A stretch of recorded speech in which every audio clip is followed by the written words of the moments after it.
Welcome to Sunday Vibe here at Vibe Unit. We are a collection of musicians located in Benton Harbor. Our goal is to connect artists with local events and also host our own events. Today we have a guest with us, Matt Lenny, and we want to take a moment here to talk about our donors. Thank you to you all if you're on this little list here. I think we're going to throw that up on the screen. Thank you for that. And we are on YouTube and Twitch, so share this around. Also, we have an Instagram. You can check up with us there. So Matt Lenny's here today. He is a guitarist and a songwriter. He and his band, The Breakdown, have 4 albums currently out. The newest one is For the Birds. Yeah. And we met him actually at the Livery open mic night a couple months ago, I think. That's right, yeah. And then we finally got a chance to get you on the podcast. So nice to have you here, Matt. It's Welcome, great. Matt. I love that you have it's like a tanning booth situation and a podcast. Hey. So I got my sunglasses on. I'm dual walking out with a purpose. tan. Actually, we don't even have the other lamp on. I just realized. Do we need that on? I don't know. Does it look okay on It the... looks great, look but do you want to be more tanned? Well, How tan would you like to I be? mean, I'm pretty pale, so I'll take whatever That's you can right. give me.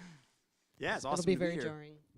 Yeah, so, well, I do have some questions on here and stuff I could ask you, but we were getting into some really good conversation before we started. That's right. We'll be real stilted now that everything's started. Yeah, right? I'll get monosyllabic on you. That's amazing. Well, you know, I read a little bit about you and just kind of getting some idea, and I know you've had interviews before, at least one. Yeah, this is. I've definitely done interviews. I think this is probably the longest one. Yeah. Like, certainly feels that way. No. All right, wrap it up. Well, all right. See you later. No, yeah, I think it's been years since I've done like a proper interview like that was on the radio or anything like that. I was reading something on your page. Yeah. And it talked about how you'd listen to cassettes of Led Zeppelin. Yeah, I remember. I mean, it was Led Zeppelin 4. You know, stereotypically enough. I think I was like 8 or 9.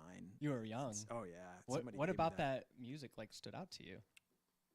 Because it was a Well- memory you had. So Well, I should back up. My first music that I remember loving was the Monkees. So same. like, Is that what got you Hey. into pop?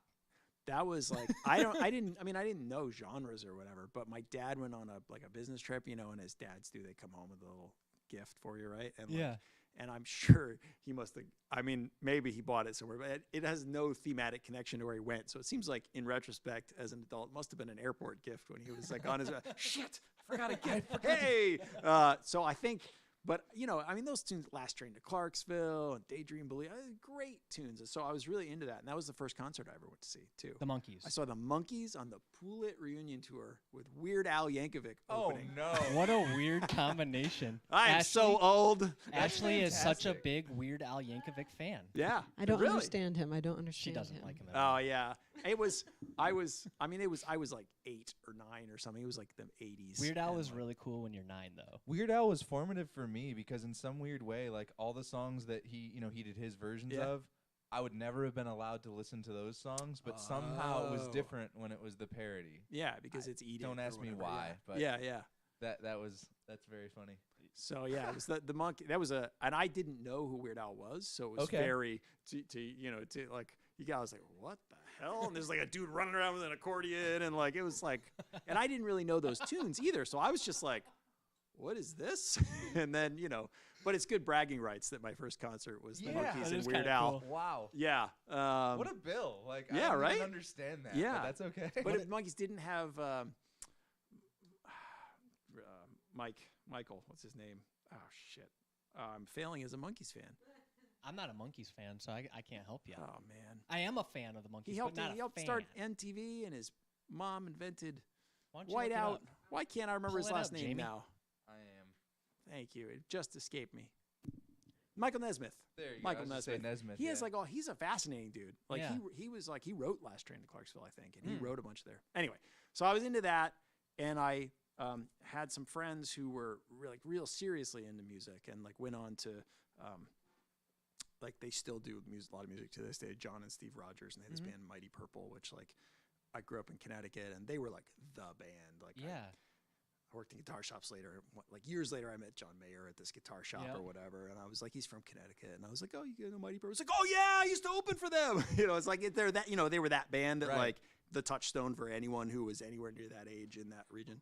So they were real serious into music, and I very much wasn't.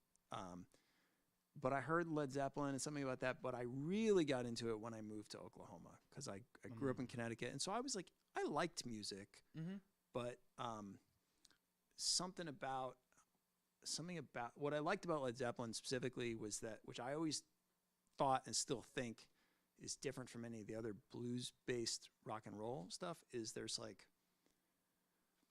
the Led Zeppelin stuff is easy to mock for all the reasons that make it amazing, which is it sounds like it was made by gods on the top of a mountain. Like there's nothing so it's bad blues, like in the sense of it's not gritty and realistic. Like there's, it's like, it's over the top, but like I felt very out of place and very, very uncool when I was in Oklahoma. I was like the chubby, awkward, arty kid, and I didn't know anybody. And like that music, just the music and the persona, I mean, Robert Plant and like Jimmy Page, they invented what rock stars look like. The whole 80s was just rock bands trying to look like that and failing, right? Right. Totally. And so I just was like, I just felt like maybe I could be cool. And something about the sound of that, like, it just like lifted me up because it just felt so transcendent. And so like, I've later come to a huge appreciation of bands like the Stones and stuff where it's grittier and like, but that's an attempt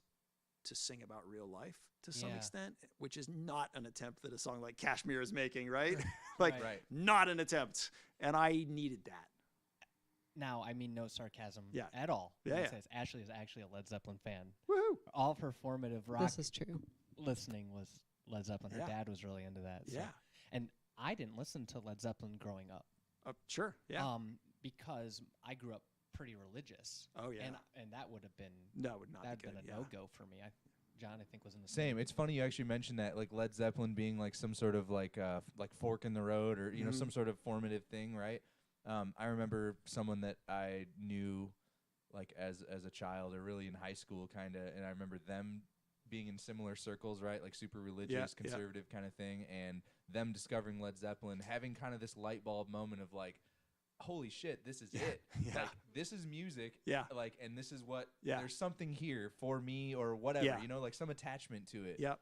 And I watched that be like the kind of thing where it's like, all right, well, hard choice. Like, I got to choose, is it the music or is it like my family? Sure. And yeah. it's like, I've watched people have to literally do that over Wow. discovering Led Wow. Zeppelin. And that's crazy. That's It crazy. has that effect, like Yeah. you said, it's not.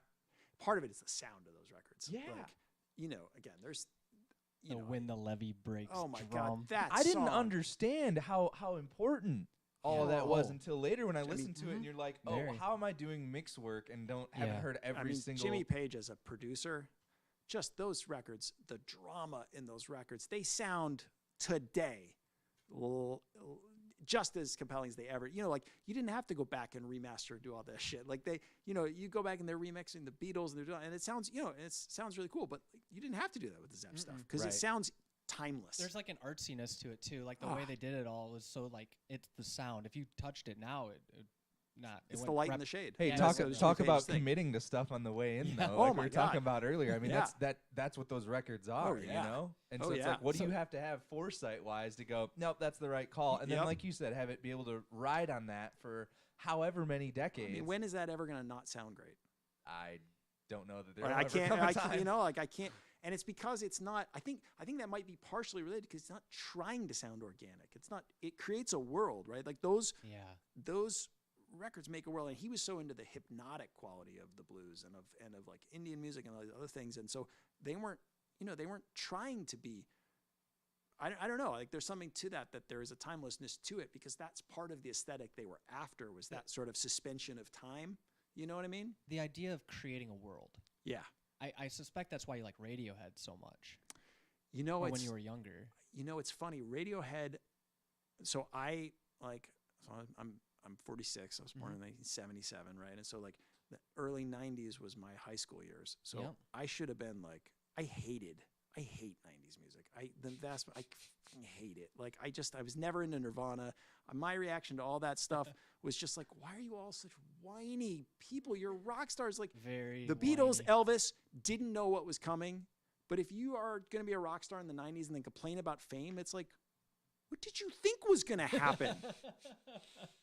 Like, what did you think? So I just found the whininess, again, to the point of the, like, I was not going to music that, to me, I understand, again, as a less judgy older person, I understand how that can be an emotional release, and like for other people to like hear, these challenges, like, to like, what's the word I'm looking for? But it can be a way of transcending that, right? To share that pain or whatever. But that's not what I was looking for music. And so I didn't get into Radiohead until college. Okay. It was like, I got into them like a month before OK Computer came out, which was great timing to get into Radiohead. Yeah. And so I saw that tour, like 14th Row Center at a theater, which cool. was like, wow. Which was awesome. And it was, it was that world making thing. They do that. I mean, I've watched them talk, or who's the lead singer? Tom York. Yeah, I've heard him talk about it, and they have an album called Kid A. Yeah. And that is entirely built on creating a world, right? That, I never thought of Led Zeppelin in that way until you said it. I think there was a period, so, I'd gotten really into Led Zeppelin, and I was living in Oklahoma, and like, I just played guitar like all the time because I didn't really have any friends, and like, and then I got to college, and it gets to a point like Zeppelin only has 10 records, and let's be honest, it's the first like up through Physical Graffiti, they're great, and then there's diminishing returns, and so like you can only listen to that many records so many times, and the same thing with like some of the adjacent groups that I got. And so I got to a point where I was like, I started sort of pushing myself out of my own musical comfort zone because I needed to find music that I wanted more lyrical maturity. Like, Led Zeppelin is wonderful, but like you don't go to that for its lyrical wisdom, right? Like, and so I was trying to find artists that I felt like scratched some of the same itches, but were pushing the boundaries in other ways. So David Bowie was really huge for me, getting into that, like hearing like, oh, you can make rock and roll that has all that drama but touches on real life. And Radiohead was another one where they were kind of updating some of that. People always talk about Pink Floyd in reference to Radiohead, and I do not understand that. In what sense? I think aesthetically maybe like they have a sense of world building too, I think, in Pink Floyd, but I don't know if I'd compare the two in any I wouldn't sort of either. meaningful I way. was That's just interesting. thinking, I guess I was stretching to like kind of meet what they might be thinking. I think it's the sort of the world's going to hell in a handbasket spaciness to it. Like, Pink Floyd have that like, like Dark Side of the Moon. It's like, maybe, and Pink Floyd's also a little more experimental. Radiohead tends to be experimental. But I see what you're saying. Yeah, because I was never a Pink Floyd fan. I still like don't understand it. Which is funny because I like Pink Floyd, but like the later stuff where everyone's like, "That's not Pink Floyd." Oh, that's like Division Bell or whatever. Division Bell's a fantastic record. That's I'm actually with you. That's one of my favorite all-time records, and like all around, like Sonic's. Yeah, it's a beautiful production. I don't listen to that record. I'm gonna listen to that record after this. Oh, it's so good. See, whereas like Dark Side of the Moon, I do not understand it. I own it, and I've listened to it, and I cannot. Every time I listen to my head, I just feel like a cliche. Yeah. It's just a victim of its own. I've just heard it too much. For me, a lot of it's just like that's what was on local rock radio for all of my growing up. So I guess the weight of it is gone, right? Because you're just like, oh, that's just the song that's always on. And I don't know why Zeppelin. People say that about Zeppelin that didn't fall prey to that for me. Yeah. Probably because I heard it before it got ran into the ground. Yeah, by something else. Because I heard it when someone played a CD for me, and I was like, what the. Yeah, it had the pull. Yeah, exactly. Before all I heard it fresh, right? Because it was like I had no context other than it. Fair enough. I mean, to be fair, that same kind of thing happened with like finding Pink Floyd, because like believe it or not, the first I ever saw them or heard wasn't finding a record or anything. It was a friend of mine gave me a DVD of it was like the last tour or whatever they did. I think after Division Bell came out, they played Earl's Court. Oh, I vaguely remember that existing. That DVD is like my prized possession because that thing like got me. That's the reason I'm working at a venue on the weekends. Wow. Because I saw that video and I was like, I've never seen anyone put this sort of resources into anything, period. And let alone just for some guys to play some music. And then you start listening to it and you're like, this is actually good music too. Yeah, totally. And then the energy of seeing, it's like, people step out to solo, or the energy is just so obvious, and you're just like, that's been for years. I've said like that's like a bucket list thing. Like you could have been there in that room to see that happen. Like for some reason that makes me think of totally different. But like you said, that the energy and they step out to solo, like, so I was not like U2 is a band that like every once in a while I'm really in the mood for it, and when I'm in the mood for it, I'm like yes. Same. And then a lot of other times I put it on, I'm like, I'm not really in the mood for this. But I went and saw them on the Pop tour, which was like their most maligned tour, and everyone was. But I saw them at Soldier Field, and it was. I remember they did With or Without You, and you could hear a pin drop in the whole stadium. I mean, if you sneezed, it would have interrupted things. It was like silence in Soldier Field. And I just remember thinking like, oh, that's why you're U2 and no one else is. Because the energy, that charisma, that like you can say what you like about any individual song or the sound. It's all rounding errors on the power of creating that energy in that space, and they could bring it up and they could bring it down. But if you can silence, X tens of thousands of fans, like that's a powerful moment. Like, jeez. That's why they're that, and no one else is, right? And it's I think it's the same. Any of those bands, like you can say what you want. Like I can have my opinion about Pink Floyd, but like it doesn't matter because there's something there that any of these bands, there's something there that they figured out that had power. That's well said. Yeah, it just. The energy is the thing that I think is the draw. It is, yeah. That's really what it is. I think that's right. I just saw Wilco. How was that? It was really good. I really love their new record because after all this rock and roll stuff, I got really into the country music thing, and so like Cruel Country, the Wilco record, I think is fabulous. It's very mellow. It's very when did that come out? Last year. I haven't heard that yet. It's so good. Okay. It's a double record. They apparently the story is that they got together and they were supposed to be working on like an experimental rock record. It was very like, layer it and build it and edit it and like very experimental. I wish I want to hear, but they got together and it was the first time they'd all been together in the studio since the pandemic. And they were just like, and I think they were just like, Cruel Country, you said? Cruel Country. And they were like, I don't really want to do this right now. They wanted to play together. And so Jeff Tweedy, because he's Jeff Tweedy, he's like, I got like 50 country songs ready to roll. And they were like, all right. So they just like, he taught him the band and they played it. And so it's got a real like in the room together feel, which and it's a beautiful record. And so I was very excited to see them. Saw them at the Riv, and they did 3 nights and they did like no repeats, so they did music throughout their whole era.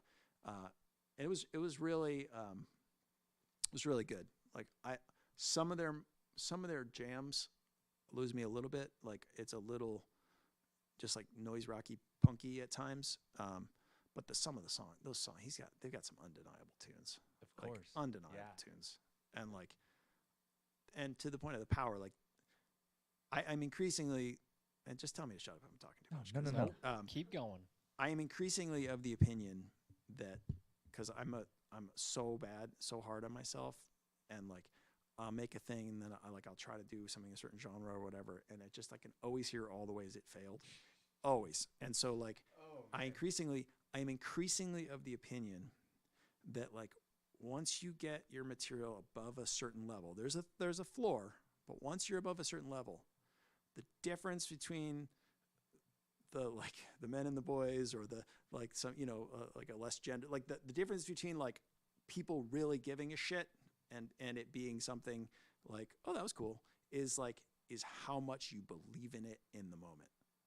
Like, and I really think the material and all those other things, yeah, it matters. But like, because Wilco helped me see that, because some of those songs I don't really love. But he's all in. He's all in when he performs, and it's compelling because he's all in. And that's why, like, you can have a weird voice. You can be part, like, we've all seen the musician who's like got all the chops and all the everything, and you're like, and then the person who's a little off key and a little whatever, and it's transfixing. And I think it's that like how all in you are. And I increasingly love that about Jeff Tweedy. Like whatever he's doing it. Like he and a wide range of interests and everything, and not all of it's for me. But when he goes there, he's going. Right. And which I love. And committed to it. And you can feel that. 100%. And that's what you go for. This kind of leads into another question I had. I was reading that you met with Steve Earle. Earle. Right, Steve Earle. So I used to work in a guitar shop. So I moved to Oklahoma, started playing guitar. I was like, get me the hell out of Oklahoma. Went to Chicago for college. And then after Chicago, I was like, I always wanted to move to New York. And so I ultimately did. and I got a job working at this guitar shop. Famous guitar shop. Yeah, Matt Lenny Guitars, founded in 1965. So it was in Greenwich Village, right, like right in the heart of it. And Matt was like an early there was a wave of guys at that time who were like, hey, Martin guitars, these are fine instruments. Like if you need repairs, they should be done by someone who knows what they're doing. Yeah. Because back then, if you needed a repair, you did it yourself. You took it to like a violin builder, you took it to a furniture shop, or you sent it to the factory. And so he was part of a wave of guys who really started modern guitar repair. And so his clients were, Bob Dylan and Jimi Hendrix and Eric Clapton, all that whole era. Right. And the folk scene was right there on Bleecker Street. So Yep. so it was a really cool place to work because I got to meet the tail end of some of those folks. Like some of those people were regular customers, like Suze Rotolo, Bob Dylan's girlfriend on the front of Free Will and Bob Dylan. She came in all the time. She's since passed away, and like she was like central to that scene. So just a lot of really cool people who like at the time I didn't fully know who they were, but in retrospect, I really appreciate that I met them. Kind of cool you didn't know who they were. You weren't. I like sort of knew, But like you weren't intimidated at all. Yeah, You kind of like just could Roseanne be a normal Cash person. was in all the time, and I was Yeah. like, "Oh, you're Johnny Cash's daughter," and I'm like, "Holy shit! I talk to Johnny Cash's daughter like twice a week." Yeah, she's super nice and super cool, and her husband is like, I just knew him as her husband. He's like a killer producer, and, so it's like all these people. So Steve Earle moved in around the corner. Okay. And he lived near it? He moved around the corner from this shop, and do you guys know much about Steve Earle? Not much. I know Okay. he's a famous writer. So Steve Earle is 70s Nashville, right? There's like this new songwriter scene kind of inspired by the Willie Nelson outlaw country thing, but a little adjacent, right? So coming out of that scene with like Townes Van Zandt and like Rodney Crowell, Emmylou Harris had Rodney Crowell in her band. So like kind of adjacent to that. And Guy Clark was the center of it. So he was like the guy who he was the maestro. And they used to have these songwriter nights at his house. It would go, you'd show up and you play a song. And if it was like, you'd be playing your song for Townes Van Zandt, like, someone many people consider the best songwriter, and Guy Clark. And it was like, you better be good or they were going to move on. And so it was like a scene. And Steve Earle came on that scene. He was like 17 or something. And he was like hanging with that crowd. Wow. And so out of that, he had a big hit album in the 80s called Guitar Town. And the Guitar Town is was the big hit, I believe. And it was kind of like, it was really at the nascent, like what would now be Americana or like country rock. He was mixing them. He was like always, on the rock and roll edge of these things. And it was a huge, huge hit. And then he developed a huge, huge heroin habit. And he's been married like 8 trillion times. Like he married one woman twice, like a total mess of a personal life at that time. He ended up in jail for drugs and ultimately got clean, right? And so, and then started releasing like critically acclaimed records, very much in the Americana genre, kind of continue where he's from. And he was like, you remember that like Air America, the like sort of liberal answer to Fox News, has a channel. He was like a host on that, and like, Wow. so he was like, and I knew a little bit about him, but he started coming in, and his son was Justin Townes Earle, who was like fabulous and passed away, unfortunately. But like, so he came in, and I remember the 2 things I remember about him. One, he came in, he still had the junkie teeth when he came in, like real messed up teeth. And then like, and he's a really funny guy. And then like one day he came in and he's like, hey guys, he smiled like that. And his teeth were like the whitest teeth you've ever seen, like all new teeth.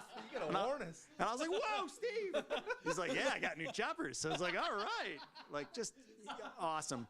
And then so he came in and he was a regular. He'd come in and hang out. And it really, I mean, he's like the classic Southern raconteur guy. Like he talks, you just want to listen. Like he's hilarious. Like I remember I asked him a question once. I was like going to make a record, and I was like, hey, I don't really know what to do. The producer says the drummer is not really great, but like drummer's kind of my friend or whatever. And he's like, I don't understand. He's like, that's the first thing a producer always wants to do is get rid of the drummers. Look at the Beatles, blah blah. And he goes, and he's like, I want to produce the band. The drummer sounded like a tennis shoe in a dryer. All right. Bunk, bunk, bunk, bunk, bunk, But like, what a figure of speech! The drummer sounded like a tennis shoe in a dryer. Like That's fantastic. I could talk for 2 years and never say anything that memorable, Honestly. At the time, his wife was Alison Moore, and I remember she said she also has that gift. She said something about like at some point she's like, she was making fun of like a Southern thing. She was like, throw that wee-wah pedal in the crick. Get yourself to the barber. What? Yeah. It's like, I'm just not going to be that cool. I hung out with a lot of Southern people in New York, weirdly enough. But anyway, he came in. So I remember, just his like larger than life personality. But he came in and this is, I talk about this on the website, but it really blew my mind completely because I was doing like a loud trio rock thing, right? I was doing the Guitar Hero thing as best as I could. And like, was really, coming from the like, it was sort of like when people would ask what it sounded like, it was like a post Radiohead Cream and David Bowie record. Like if you took those three things together, that's what it was we were trying to do. So like very, kind of some of the dramatic thing from the David Bowie and, Radiohead, some of that, but some of the blues and the power trio thing, that's like what I was doing. So it was like a lot of notes, very loud, big riffs, all this kind of stuff. And, but I'd seen Hank Williams on some like documentary or whatever, and just been struck by it was the first time that I saw that some of that same theatricality in country music. Because Hank Williams, like you don't put on a sequin suit, like that's not like normal clothes. It's theatrical, right? So he's got the big 100%. nudie suit on and the shit-eating grin.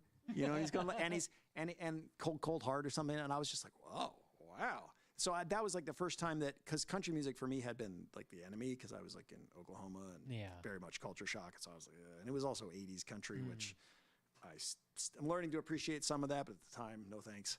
And so Steve Earle came in, and I remember he picked up a guitar. He would just come in and strum something for a minute and leave or whatever. And he picked up like a $300. It was a Seagull acoustic, a little great student model, but a student model guitar. And it's what we were talking about. Like he picked up the guitar and he just strummed a G chord. And I swear to God, every country music song ever written came into the room. Like I tell you, like this, when the spirit arrives, like you see people play and they're playing an instrument, but there's no song. But then when the song arrives, everybody hushes, and maybe your skin in your back of your neck, like your hairs stand up, or whatever, and like he started strumming a G chord on that guitar, and every country music song just came in the room. It was like he went like that, and they all came running in, and then he put it down. He's like, "Oh, nice guitar." He put it on the rack, and he walked out, and I was just like, "What? How did what?" And I picked up the same guitar, just the G chord again, and I was just like, honestly, I've been chasing that ever since, because I was doing it with all this theatrical and like the big and having fun, but like he did it in like 2 seconds with one chord on one guitar, and I just sort of thought like, well, that has to be the root of something. Yeah, just absolutely blew my mind. That's extremely inspiring. I've been trying to figure it out ever since. Even hearing that, I was gonna ask you, and maybe this question there's no answer to this, but has anyone else affected you that profoundly? Like, is there any other artist that has like been formative like that? Yeah, I mean, certainly I think, the Led Zeppelins, and like certainly I think, and it's interesting because from a listening perspective, I'm not actually that big a Steve Earle fan. Like But the energy was there, and that was in undeniable. person, it was because I was like, I was lucky enough to have that like I'm sitting in his living room kind of moment of just like, it just showed me so, look, any great genre or style has a real wellspring at its core that's going to be like mind-blowing if you get exposed to it, right? Like any great genre, right? When you hear the real thing, if you're not deaf or narrow-minded, you're going to be like, wow, I wish I could do that, right? And like, I just was lucky enough to like have that, I was 2 feet from the dude, right? So like to have that experience with him. So I don't know if there are any other artists. I mean, while you were working at the guitar shop, maybe there was other artists that came in too, like kind of that caliber? I think Gillian Welch is one that like I did that for me in concert like many years later. Like I would kill to see Gillian Welch as the duo with her and David Rawlings. But I saw the David Rawlings Machine, which I don't know how much you know about them, but like you have homework, boys.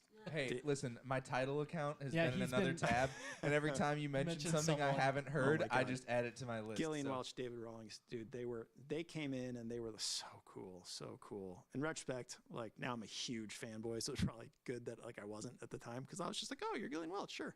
But they're I saw them with David Rawlings' Machine, where it's like basically they're partners. They're like a band called Gillian Welch, she says. And when they're a band called David Rawlings, it's like he sings more, he writes and she edits the songs. And when it's her, as I understand it, she writes and he edits. And like, so mine like really, really, really blew my mind live setting. You know, but there are a lot of artists like on record, you know, were very, very compelling. Like Hank Williams was huge, Bob Dylan.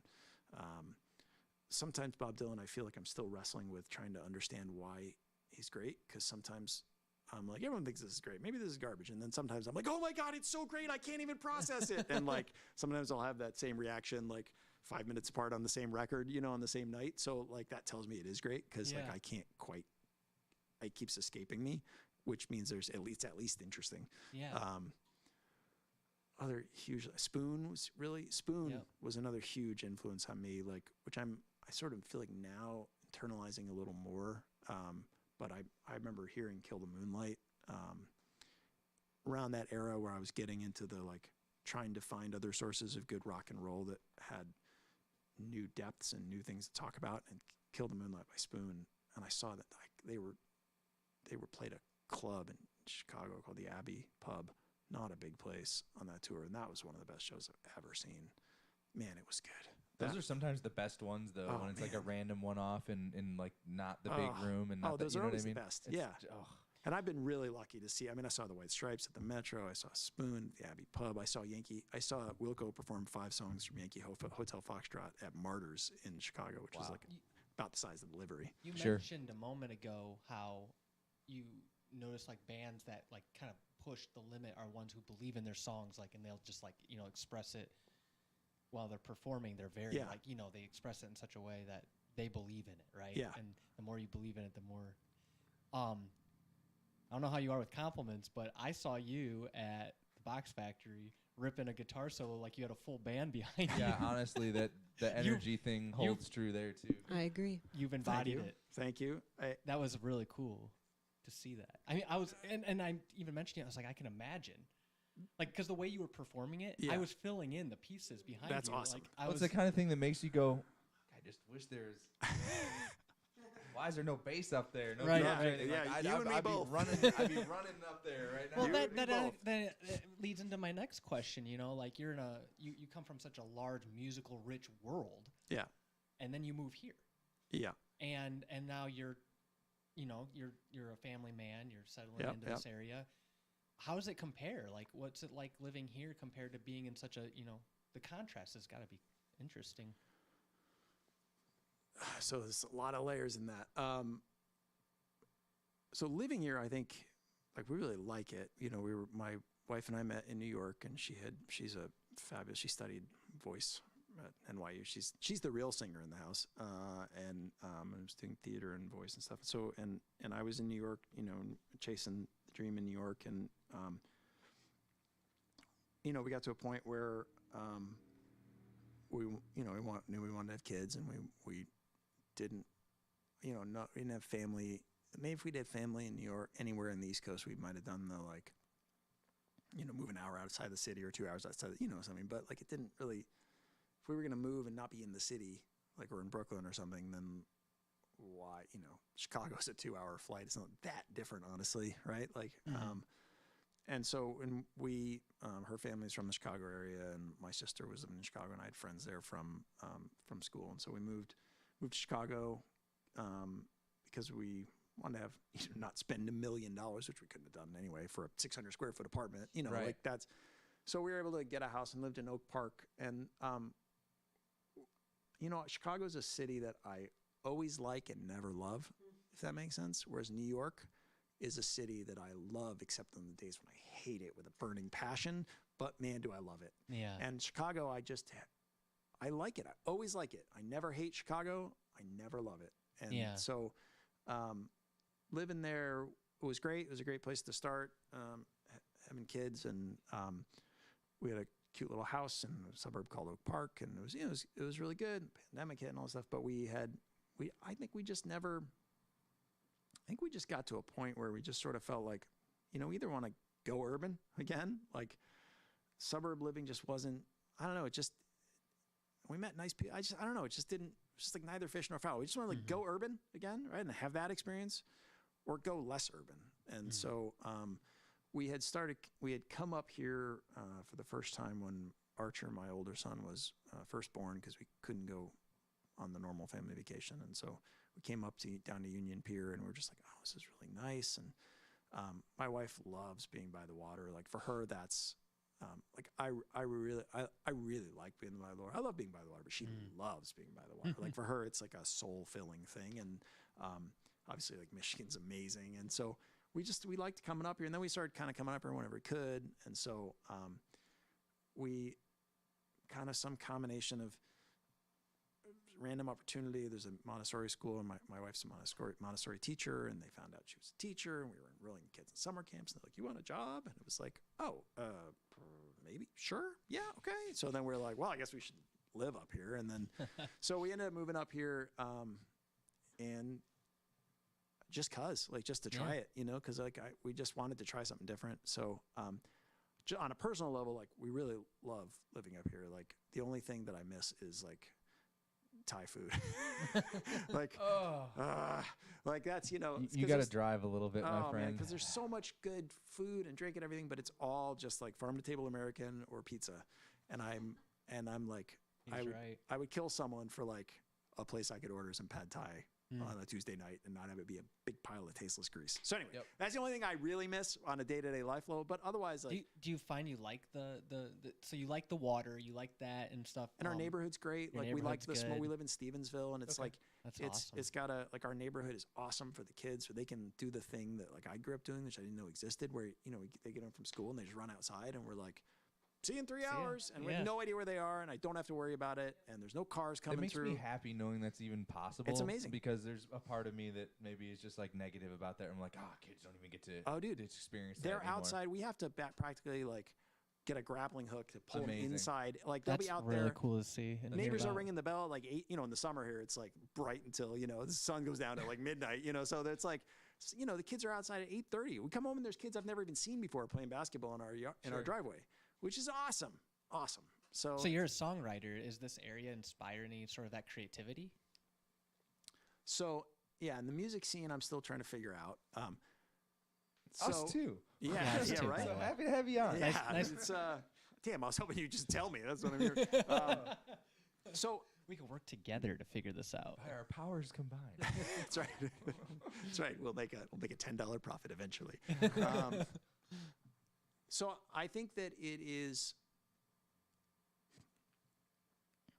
The area is a shift, but going from not being a parent to being a parent was a way bigger shift. And so That makes sense. I struggled with that a lot.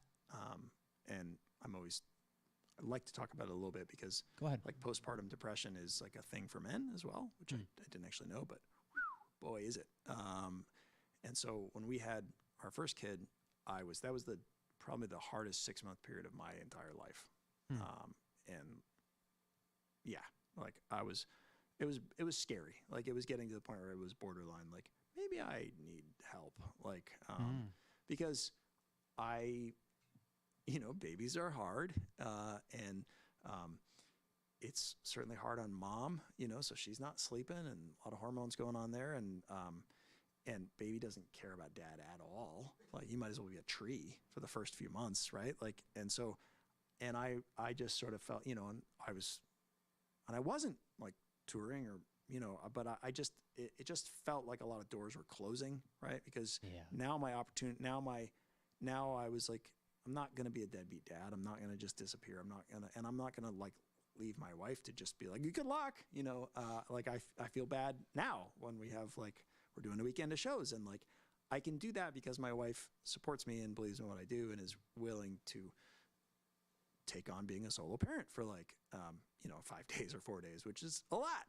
And so that felt, and at the time, of course, I wasn't sleeping a lot, and of course, so I felt like a lot of doors like closing, and I wasn't really sure why we'd walk through this new door because it seemed pretty friggin' miserable so far. And of course, everyone comes up to you, like, you must be so happy, and you're like, yeah, I kind of want to die, thanks, and like you can't say that. And you definitely can't say to your, wife who has had like, 2 minutes of sleep, like, I think we made a terrible mistake. Can we send him back? Like, you can't say that. So was very lonely, I was and gonna it say took. lonely. I felt immediately better when I was finally able. We went to brunch with some friends, and I was finally able to voice some of that. And it was like, Laura, my wife, was in a place where she could, where it was like safe enough to say it, like where Yeah. she didn't feel like I, she doesn't ever want to feel like she ruined my life, or and it's not like she didn't. It's a decision we made together. But like, so that shift, I think,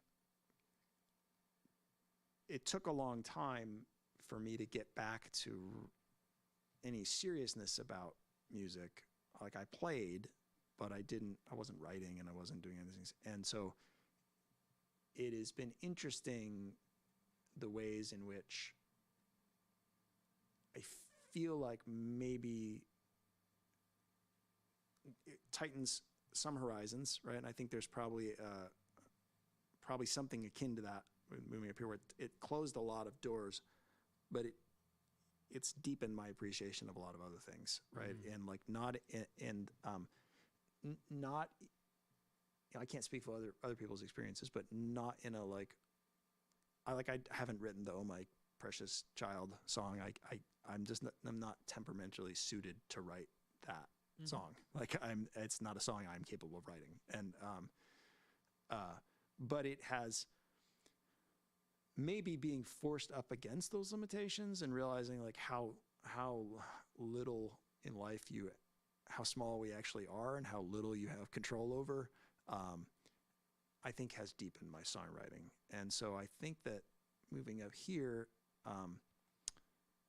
you were saying how I got up there and played like there was no band. Like that was the second time in my life I've ever done a solo electric performance.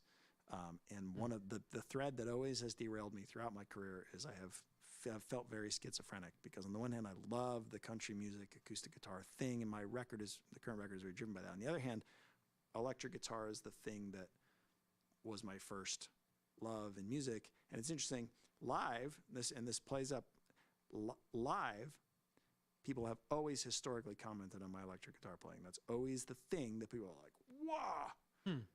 The only records I've ever made that anyone ever gave a shit about were totally acoustic guitar-driven records where I don't play much guitar at all. Literally. So I'm like, amazing. What do I do with that? Yeah. What? And so I recently was just, I was like, well, why don't I just get up on stage and play these songwriter tunes that I wrote specifically designed to work on one acoustic guitar. Like when you first heard me at Delivery, that was one acoustic guitar, and they work. But when I don't have the band, I feel there's a limited dynamic range on an acoustic guitar, and I'm not a bluegrass monster, so I can't I'm not even a bluegrass like tadpole. So like I can't do that, right? And so I feel the lack of an ability to really make those shades of light and dark, even on those tunes that like my band was able to make. So I was like, I'll just try that on the electric. And so I don't know, but I think I would not have done that if I weren't living here. Because in the other cities, I have access to musicians. Right. So I would have just been like, hey, bass player and drummer, let's go out and do this thing, right? And so I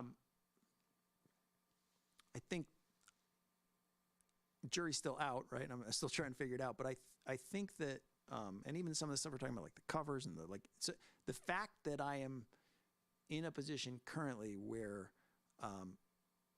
I have music that I want to promote, that I actually believe in, and the whole thing about the kids is a whole other thread. But like, I think I'm only really doing that because I want to demonstrate that to my own kids that you have to not let your own neuroses and your own fear derail you, and you have to face those things. And I have not faced those things always with my own music, not promote. So I couldn't get over that hurdle for myself, but like my older kid especially is a perfectionist, and so like I see him doing things that I did where he's so good at something, and because he can't do it perfectly, he doesn't want to do it again. And I'm like, oh man. And I did that for a good 20 years with my music, and so I'm like, I got to get over that. I got to get through that. You're in.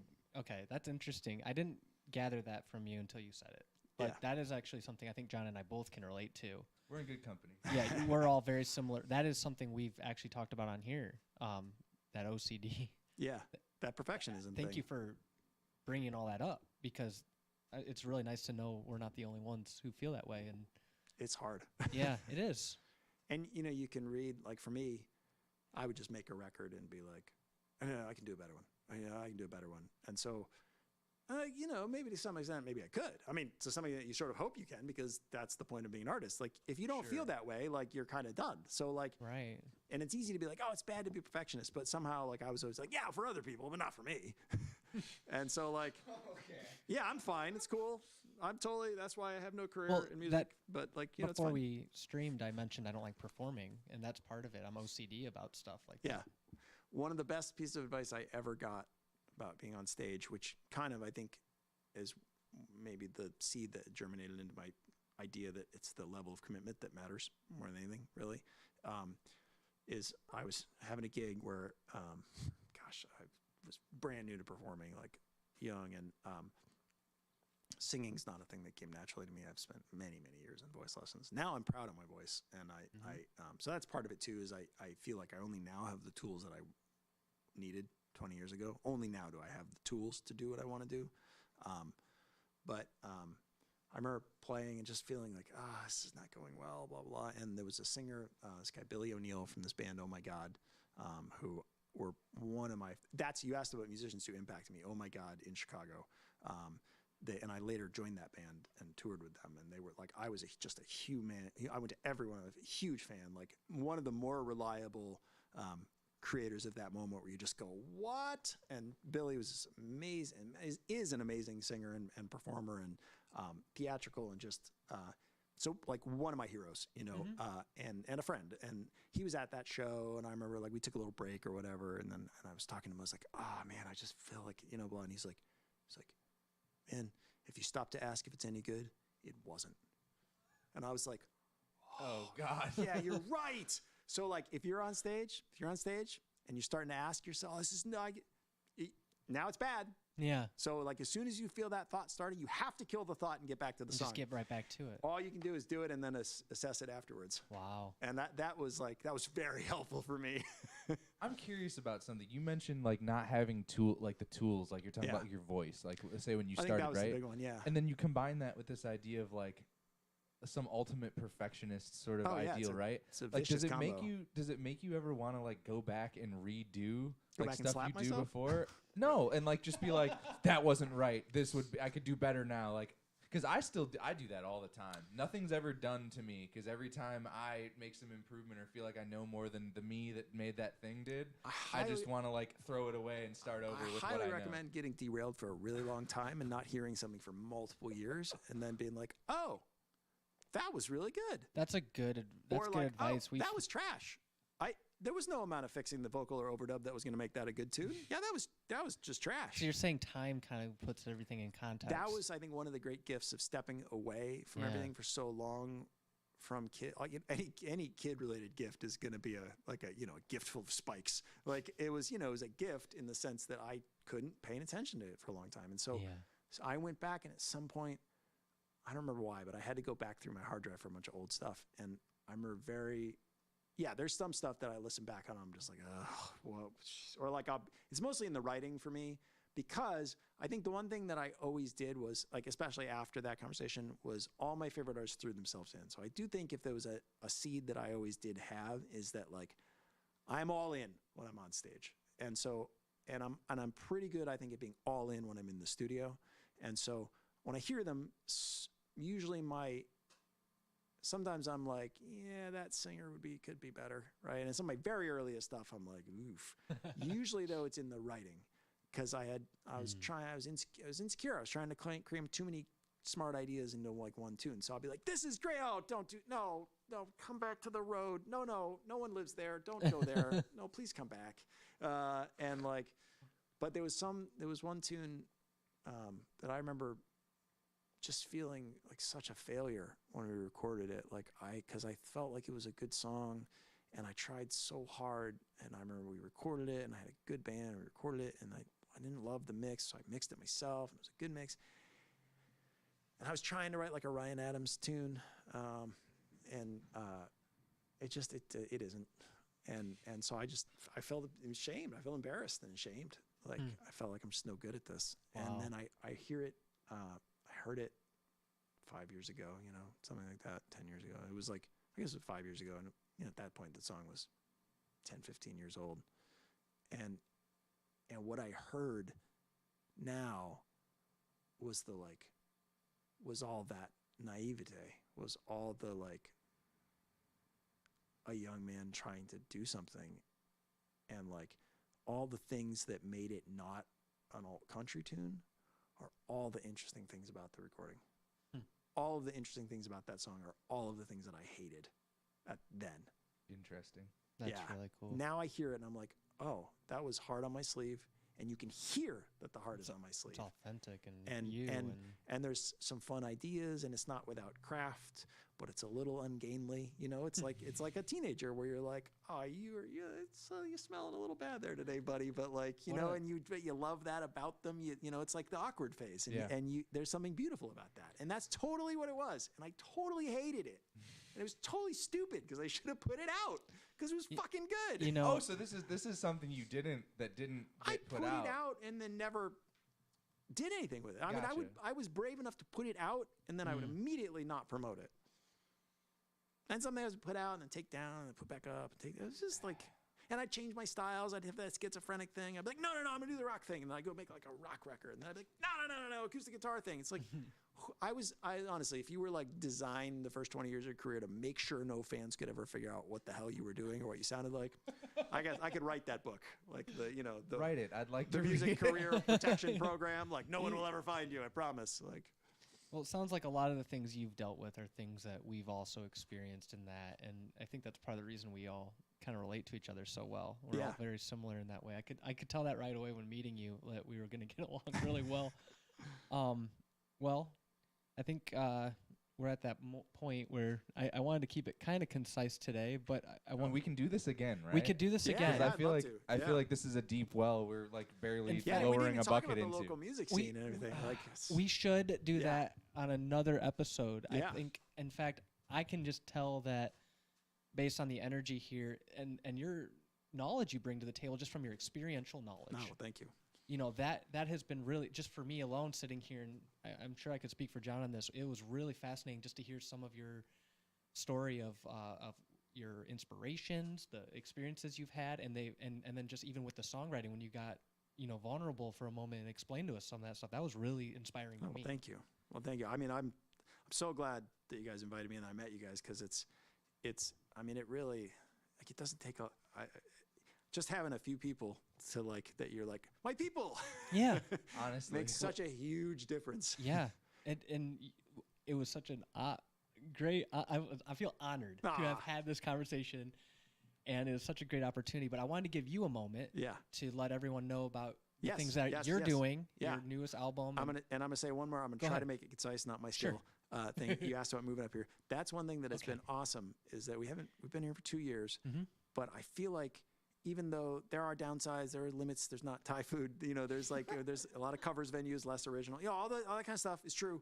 But I've met some really awesome people here in such a short time. I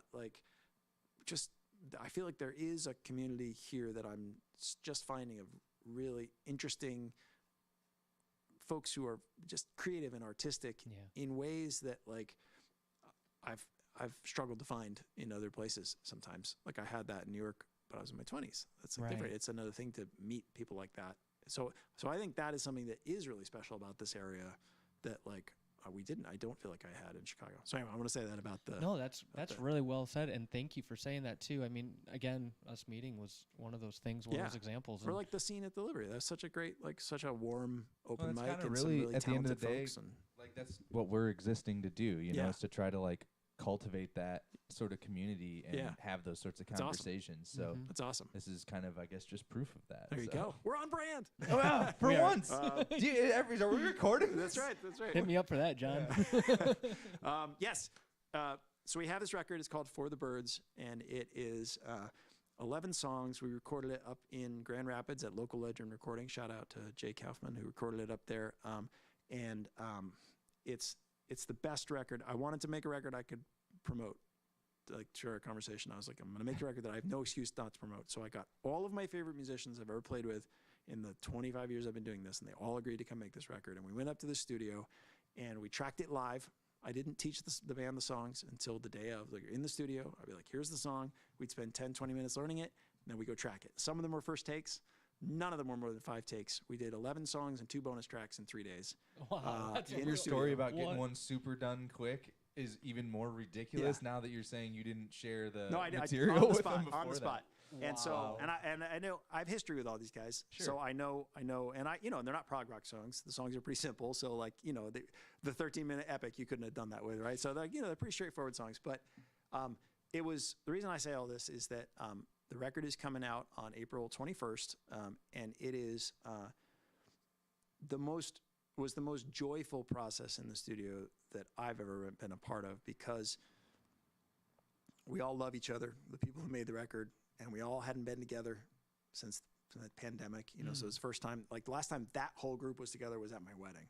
And so like we were there, we were at the studio, and we had nothing to do except to make this record for those days. And I had way more songs than we could record. And so I said to everyone, just be bold.